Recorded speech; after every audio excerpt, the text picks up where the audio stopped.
السلام عليكم. اللهم افتح بيننا وبين قومنا بالحق فانت خير الفاتحين.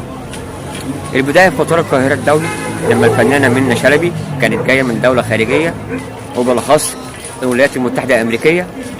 ففي المطار امن المطار لما فتشها، وده اجراء طبيعي بيحصل مع اي حد جاي من بره بلا استثناء،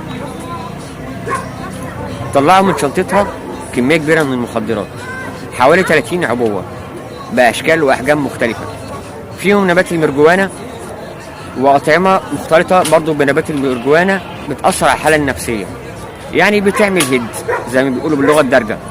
ودي المفروض فنانه وواجهه لمصر ومسؤوله عن تصرفاتها، فلما يصدر منها فعل زي كده المفروض تتحاسب مرتين، مره على الفعل اللي هي عملته ومره على خيانه ثقه جمهورها فيها، جمهورها اللي بيحبها. طب يا ترى الفنانه منة شلبي قدمت ايه للجمهور عشان يتعلق بيها ويحبها؟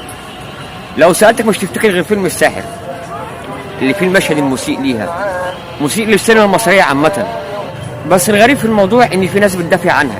يعني تخيل حضرتك لو واحد عادي اللي عمل كده، اللي اتمسك بالحاجات دي في المطار، هل في ناس هتطلع تدافع عنه؟ ولا مجرد ان دي نجمه وفي ناس بتحبها بتحلل لها الغلط وبتحلل لها الحرام؟ محدش فوق القانون، كلنا في ساحه العدل سواء. القانون ما يفرقش من مشهور ومش مشهور او غني وفقير. انا اعرف ظباط اتحاكموا اتعزلوا من مناصبهم مع انهم ظباط، بس ما فيش حد فوق القانون. بس احب اقول لكل فاسد ان مقاومه الفساد بقت تكليف مش تشريف. توجه من القياده العامه لكل شاب مصري يشوف حاجه غلط يقول عليها من غير ما يخاف من حاجه، ويكون كله ثقه ان العدل هيتحقق والقانون هيتطبق. بس الغريب في الموضوع ان في ناس طلعت بتدافع عنها بشراسه على الفيس وغيرها من المواقع الالكترونيه. يعني اذكر مثلا على سبيل المثال على سبيل الحصر ان في واحده منزله منشور بتتساءل فيه ازاي ينشروا صورها، ازاي ينشروا الكلام ده عن النجمه المحبوبه دي. وده كلام ما يتردش عليه، لان في الاخر هي فرد من افراد الشعب المصري، خلي في القانون لازم يتحاسب، لازم يتعاقب. مع ان الاعلام المصري، انا اسف ان انا اقول الاعلام المصري الفاشل الفاسد، بيحاول يلمع الناس دول وبيصورهم لنا في صوره الملائكه المعصومين من الخطا، بس اخطائهم باينه واهدافهم مكشوفه لكل كفيف. اتكلمنا قبل كده عن الفساد الاعلامي ونشدنا المسؤولين عن الرقابه ان هم يتخذوا اجراءات حاسمه ضد الناس دي، لكن طبعا لا حياه لمن تنادي. بما ان الرقابه ما اتصرفتش يبقى واجب علينا ان احنا نتصرف. طب احنا مين؟ احنا شباب مصر، احنا الجيل اللي عايز البلد دي احسن. وانا مش واحد ولا اتنين ولا تلاته ولا 1000 ولا 2000، انا كتير، يمكن اسامينا مختلفه من جهات مختلفه، بس التوجيه واحد: الفحام صاحب الكلام. شايفينكم وعارفينكم، وعارفين مين اللي مشغلكم، وعارفين كمان مين اللي بيمولكم. لا ومش كده بس، عارفين كمان اللي بيشغل اللي مشغلينكم.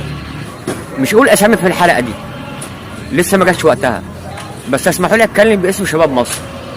فين الرقابه على الناس دي؟ فين الرقابه على الفنانين؟ يعني شيرين لما ادمنت البودره واتحجزت العلاج تتحاسب ان شاء الله لما تخرج وتخلص العلاج بتاعها. بس حسام حبيب مين حاسبه؟ شيرين لو اخطأت مره، حسام حبيب اخطأ اكتر من مره، اخطأ في حق الناس اللي بتحبه، اخطأ في حق زوجته وجراد سكه الادمان. طب احنا لما نشوف الناس دي بتعمل كده مع بعض احنا هنعمل حساب ايه؟ الشباب الصغير اللي شايف نجومنا المحبوبين بيعملوا كده وجهرا مش سرا، يعني بيجهروا بالمعصيه وما اتكسفوش من افعالهم، مستنيين الشباب اللي بتتفرج عليهم تحصل لها ايه او تتصرف ازاي. وليكن مثلا الفنانه منة شلبي لما تتورط في موضوع زي كده، جلب و30 عبوه، مش هيبقى استخدام شخصي مهما هي كانت قالت ايه. صاحب العقل يميز. هات لي حد عاقل في الدنيا هيعمل كده، هيعمل جلب ال 30 عبوه باحجام مختلفه لمواد مخدره جهرا من غير ما يخاف من الجهه الرقابيه في المطار. ولما سالوها قالت لهم عادي، ما انا جبت كده قبل كده، اشمعنى بتحاسبوني المره دي؟ يعني المفروض ان انت قبل كده ما كشفتيش، المره دي لما تكشفي وتتمسكي بالحاجات دي نسيبك؟ يعني دي مكافاه بس على مجمل اعمال حضرتك ولا ايه؟ مش فاهم. بس هو كده دايما اي مذنب عنده مبرراته. يعني لو سالت اي حد انت سرقت ليه، عنده 100,000 مبرر يقوله لك. بس هل في النهايه بعد المبررات دي كلها سرقته دي صح ان هو سرقنا؟ الموظف الفاسد المرتشي ايا كان مكانه ايه، ايا كان صفته ايه، لو سالت عملته كده ليه يقول لك ما الكل بيعمل كده. طب هل انت شايف ان الكل اللي حواليك بيعمل كده معنى كده صح؟ بس الكل هيتحاسب وآن الأوان، ومن غير خوف لازم يتكلم. وانا هنا خصيم كل مسؤول تعاون عن نشر الفساد، من اول اصغر موظف في الرقابه على المصنفات الفنيه لحد وزير الاعلام. وزير الاعلام اللي يحصل كده في عهده وزير فاشل، لازم يتحاكم. لازم يتحاكم عن فكر شباب، لازم يتحاسب على كل شاب افكاره انحرفت بسبب الحاجات اللي احنا بنشوفها في التلفزيون. لازم يتحاسب على كل شاب اتاثر باغنيه وحشه اثرت عليه بالسلب. لازم يتحاسب مره واثنين وثلاثه والف. وهنا سؤال السيد الرئيس عبد الفتاح السيسي، يرضيك يا فندم اللي بيحصل في شباب مصر؟ في ثوره 11/11 وقفنا جبهه واحده عشان مصر ما تخربش، والحمد لله ربنا قدر وشاء وكسبنا معركتنا ضد اهل الشر. دلوقتي دي برضو معركه مع اهل الشر، بس جهه تانيه، بناس تانيه، بأذرع تانيه، بتمويل تاني. هل يا فندم حضرتك هتساعدنا في حربنا دي؟ يا فندم شباب مصر طالبه مساعدتك والامر متروك ليك، لكن احنا مش هنسكت.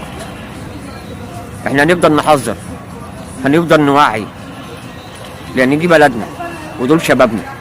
لو سكتنا على الخطر اللي بيواجههم مصر مش هيبقى ليها مستقبل، مش هيبقى ليها جيش، هيبقى اللي فيها شويه مجرمين مرتزقه سيبناهم ضحايا للاعلام المصري. وارجو من سيادتك تهتم بالموضوع ده، لان الموضوع كبير يا فندم، وربنا يعيننا على الهدايه. برعايه الله اغلى ناس.